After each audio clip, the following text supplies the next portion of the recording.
Voilà, dans cette vidéo, on va découvrir les nouveautés de la version 4 de Lightroom. Donc la première grosse nouveauté, c'est le moteur de dérotisation qui est complètement différent. Donc ça, on va pouvoir le constater notamment en basculant ici dans le processus. Donc processus 2012, c'est le processus de Lightroom 4. Si on veut revenir au mode de développement qu'il y avait dans Lightroom 3, on bascule simplement sur le processus 2010. Donc, une des grandes nouveautés au niveau de Lightroom va se trouver ici dans les réglages de base. On n'a plus du tout les mêmes réglages de base ici. Donc si je reviens sur le module 2010, on retrouve les réglages exposition, récupération, lumière d'un point noir, luminosité, contraste que nous avions avant. Et si je reviens sur le module 2012, maintenant on voit que c'est remplacé par exposition, contraste, ton clair, ton foncé, blanc et noir. Donc en fait, cette nouvelle disposition, on va le voir, est beaucoup plus logique dans le travail du traitement, mais on va d'abord voir les grandes nouveautés qu'il y a dans le moteur. Donc les grandes nouveautés, on va les retrouver ici. Si j'affiche par exemple dans cette image mes hautes lumières, on voit qu'en mode 2010, eh bien, la photo brute développée par Lightroom avait encore énormément de haute lumière. C'est pareil, bon, dans cette photo, je n'ai pas beaucoup de basse lumière, mais on verra que c'est exactement le même principe sur les basses lumières. Si je passe au processus 2012, eh bien, on va voir que directement, j'ai plus de haute lumière. Donc en fait, maintenant, directement dans le processus intégré de développement du RAW, eh bien, il va beaucoup plus loin au niveau de la gestion des hautes lumières et on a exactement le même procédé dans les basses lumières. Ici, on a tout de suite beaucoup plus de détails. Donc on voit qu'on retrouve tout de suite du détail dans le ciel, alors qu'en version 2010, on avait beaucoup moins de détails. Bon, je vais simplement enlever le rouge, et vous voyez, on avait quasiment plus de détails à ce niveau-là. Donc il fallait tout de suite jouer sur récupération, avec à ce moment-là certains artefacts. Quand on poussait trop loin la récupération, on avait des artefacts qui se plaçaient. Ici, on n'a plus du tout ce type de problème. Donc je reviens sur mon processus 2012, et on voit qu'on a récupéré toutes ces hautes lumières à partir de là. Dans le fonctionnement du module réglage de base qui va nous intéresser dans cette première vidéo, on va s'intéresser aux 4 et 2 nouveaux boutons, en fait, à un nouvel ordre des boutons. Alors, ce qu'il faut surtout retenir, c'est que le fonctionnement de ces boutons a été comment dire, tout à fait orienté de la même manière, c'est-à-dire que si je me déplace vers la droite, je donne de la lumière, donc je vais vers les blancs. Si je me déplace vers la gauche, j'assombris. Tous les boutons fonctionnent de la même manière, ce qui n'était pas le cas dans les versions précédentes. Deuxième chose, le traitement d'une photo va se faire dans l'ordre de ces boutons. Donc, habituellement, quand on règle une photo, on va régler la balance des blancs. Bon, dans cette photo, la balance des blancs est correcte. Et ensuite, on va utiliser les différents éléments. Dans la version précédente de Lightroom, on n'avait pas forcément une utilisation logique de ces différents réglages. Ici, tout ce que vous aviez appris précédemment dans les autres versions de Lightroom, il va falloir les oublier. Et on va retravailler avec ces réglages. Ça en arrive à un point tel que jusque maintenant, je constate que la courbe de tonalité qu'on utilisait quand même assez régulièrement pour mettre des contrastes et autres, il n'y en a presque plus besoin maintenant, c'est vraiment que dans des cas bien particuliers. On va pouvoir tout faire quasiment avec ces 6 réglages. Alors, comme il a lui-même géré toutes les parties haute lumière et basse lumière, il nous reste à nous occuper maintenant des demi-teintes. Alors, ne nous inquiétons pas si les hautes lumières montent ou les basses lumières montent à un moment donné. On réglera tout ça à la fin. On ne fait plus ça au début comme on le faisait dans les versions précédentes. Donc première chose, régler notre exposition. Bon, je vois ici que cette photo est légèrement surexposée, donc je vais simplement baisser mon exposition. On va s'inquiéter ici simplement des demi-teintes. Donc toutes les demi-teintes, on va jouer sur l'exposition jusqu'à ce qu'on retrouve l'exposition qui nous va bien. On va descendre encore un peu ici. Voilà, je vais descendre ici entre les deux, voilà, à peu près à ce niveau-là. L'étape suivante est un bouton qu'on n'utilisait quasiment jamais dans les versions précédentes, c'est le contraste. Alors maintenant, il va falloir s'habituer à l'utiliser parce que c'est vraiment un élément fort important dans le développement. Donc là, je vais travailler sur mon contraste pour lui donner plus de jours. On s'inquiète, je vous rappelle, toujours des demi-teintes. Donc on va regarder un peu ici toutes les demi-teintes à ce niveau-là, toutes les demi-teintes un peu partout. Et donc on va travailler sur le contraste pour donner plus de contraste dans toutes ces demi-teintes, de façon à retrouver vraiment du détail, les différents éléments.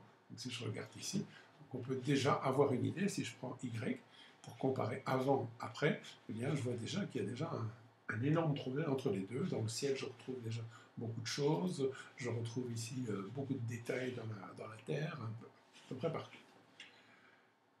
L'étape logique du curseur suivant, c'est de travailler sur les teintes claires. Donc on va ici légèrement augmenter les teintes claires pour éclaircir un peu mon image, parce que j'ai descendu mon exposition, eh bien je vois qu'il manque un peu de luminosité et de lumière dans mon image, donc je vais aller monter mes teintes claires jusqu'à ce que j'arrive. Vous voyez ici, on commence à entrer un petit peu dans les hautes lumières, donc je peux être un tout petit peu en dessous pour éviter ce genre de choses. Voilà, je me mets ici vers 27, 28. Donc de façon à ce que mes teintes claires soient bien dans l'image. L'étape suivante, ça va être de s'occuper des teints foncés. Donc là, je vais aller dans mon curseur dans l'autre sens, de façon à obtenir, voilà, je glisse mon curseur jusqu'à ce que mes teintes foncées me paraissent toujours dans la demi-teinte, me paraissent tout à fait correctes. Alors ce qu'on constate assez régulièrement, c'est qu'on va retrouver un certain synchronisme entre les teints clairs et teints foncés. Si on a bien réglé son exposition, en général, on va retrouver les mêmes éléments des deux côtés au niveau des teints clairs et foncés. Bon, comme toujours, ce n'est pas une règle qu'il faut se fixer à tout prix, mais on constate qu'on a souvent une photo assez bien équilibrée quand on est sur cette synchronisation.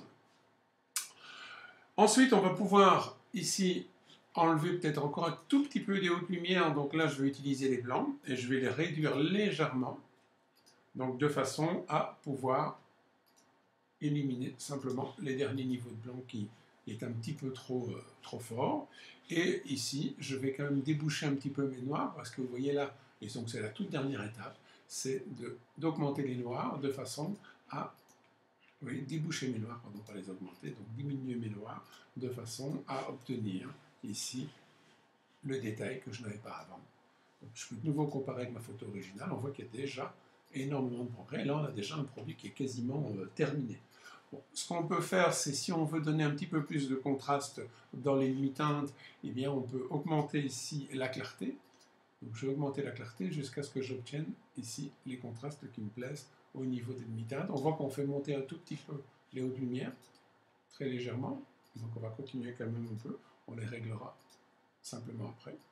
Ici, je vais monter la clarté jusqu'à ce que je trouve un niveau de détail. Je vais faire un niveau de détail suffisant au niveau de ma clarté. Je vais utiliser vers 35, 36, comme ça, c'est bien, hein, ça me plaît bien.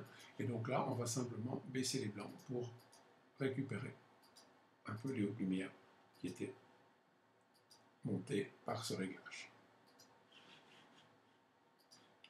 Je peux enlever mon curseur ici. Voilà ce que ça donne à ce niveau-là. Donc uniquement en jouant sur ces curseurs. Bon, derrière, si je veux finir un peu la photo, je vais monter un tout petit peu la vibrance pour donner un tout petit peu plus de mi-teinte colorée à ma photo. Bon, le ciel, je peux lui donner un petit effet un petit peu plus sombre. Donc là, on va utiliser par exemple le filtre dégradé. Donc je vais placer un filtre dégradé ici sur cette partie du ciel. Et là, on va légèrement baisser notre exposition de façon à assombrir un peu le ciel. Donc voilà, je vais aller encore un petit peu, voilà, jusqu'à ce que je trouve le ciel qui me plaît bien, ici vers 0,40, peut-être encore un tout petit peu, voilà. Et là, je peux éventuellement encore monter un tout petit peu le contraste pour donner un tout petit peu plus de punch dans le bas des montagnes, là, par exemple, voilà, ici. Peut-être encore un tout petit peu de clarté pour donner un tout petit peu plus de détails dans les demi-teintes. Vous voyez, ça augmente le contraste, les détails ici dans toutes les demi-teintes. Voilà. Et moi, j'aimerais bien baisser aussi un tout petit peu la lumière là, donc je vais faire pareil dans l'autre sens. Je vais prendre un filtre dégradé que je vais appliquer ici dans ce sens-là. Voilà. Et là, je vais aussi baisser un tout petit peu ma lumière de façon à avoir ici quelque chose d'un peu plus dense dans l'avant-plan. Voilà. Dernière chose, donc on a vu qu'on n'a pas du tout utilisé les courbes. Bon, dernière chose, c'est mettre un peu de netteté. Donc là, on va simplement se positionner l'image, par exemple, ici, sur ce cheval, ou on peut la placer ici en cliquant sur le bouton, aller chercher ici la tête du gamin. J'enfonce la touche Alt pour voir jusqu'où elle est. Voilà, je pousse ma netteté. Je continue avec la touche Alt enfoncée et je augmente un peu le détail, jusqu'à ce que ça me plaise. Voilà. Voilà le résultat de mon image, que je peux comparer à l'image originale. On voit qu'on n'a pas dû utiliser aucun autre élément. Bon, Après, si vous souhaitez éventuellement augmenter un peu les verts ou ce genre de choses, c'est toujours possible. Donc, dans ce cas-là, je peux très bien utiliser ici la palette TSL, passer sur la saturation qui est ici, je prends un petit point, je vais le mettre ici dans le vert à ce niveau-là, et je vais légèrement augmenter mes verts pour avoir une saturation légère. Donc, c'est tout léger, mais ça permet d'avoir une saturation un tout petit peu légère.